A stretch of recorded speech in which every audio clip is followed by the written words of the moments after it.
They are included in this list because we need a uniform policy on these matters throughout the country. The union government alone can make laws relating to the subjects mentioned in the union list. So, whatever subjects like we discuss country, foreign affair, banking, communication, currency, the union government has a right to make any laws regarding these subjects. State list. Now, state list will contain those subjects on which the state government has a right to make any laws or rules regarding those subjects. Contain the subject of state and local importance such as police, trade, commerce, agriculture, irrigation. The state government, forest trade union, marriage, adoption, and succession. Both the union as well as the state government can make laws on the subjects mentioned in this list. If their laws conflict with each other, the law made by union government will prevail.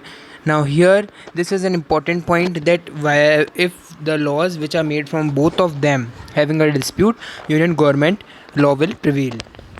What about subjects that do not fall in any of the three lists, or subjects like computer software that came up with the after the constitution was made? According to our constitution, the union government has the power to legislate on these residuary subjects.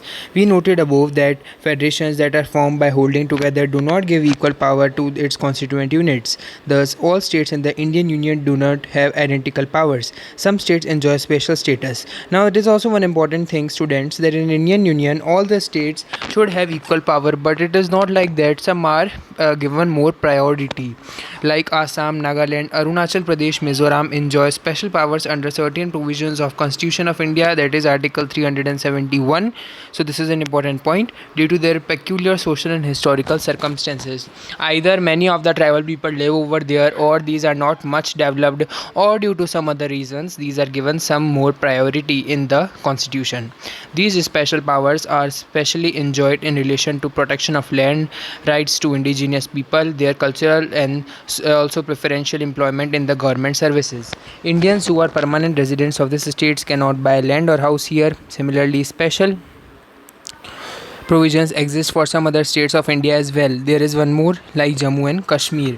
Now it is in union territory, but here also some of the important things are being followed. There are some units of Indian Union which enjoy very little power. These are areas which are too small to become an independent state, but which could not be merged with any of the existing states. These areas like Chandigarh or Lakshadweep or capital city of Delhi are called union territories. These territories do not have the powers of state, means they are independent. The central government has special powers in running these areas. This sharing of power between union government and state government is basic to structure of constitution. It is not easy to make change to this power sharing arrangement. The parliament cannot on its own change this arrangement. Any change to it has been first to be passed by both the house of parliament with at least 2/3 of the majority, and then it has to be ratified by the legislatures of at least half of the total states.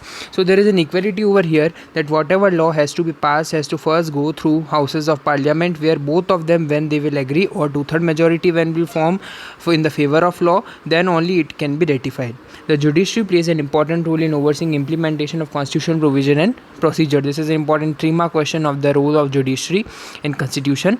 In case of any dispute among the distribution of powers, the high courts and supreme courts make the decision.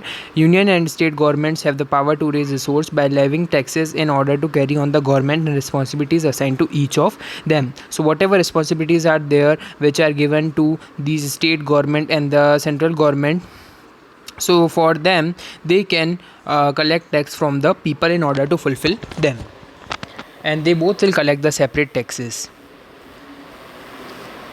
Now let's see the India map in 1947. Over here you can see that how in our Rajasthan it was actually much bigger in size, and here Rajputana it was earlier called as. You can see Pakistan was as West Pakistan over there, and when we see in the east one, there also the similar things were there, not much division of the states was there. And in the top you can see that these were the areas of Jammu Kashmir, which now is Union territory, was earlier called Kashmir. And at the bottom also you can see that how the distribution of the various important cities were there in the India. That's all for the day, students. In the next class we'll discuss how is federalism practiced. Thank you and have a nice day.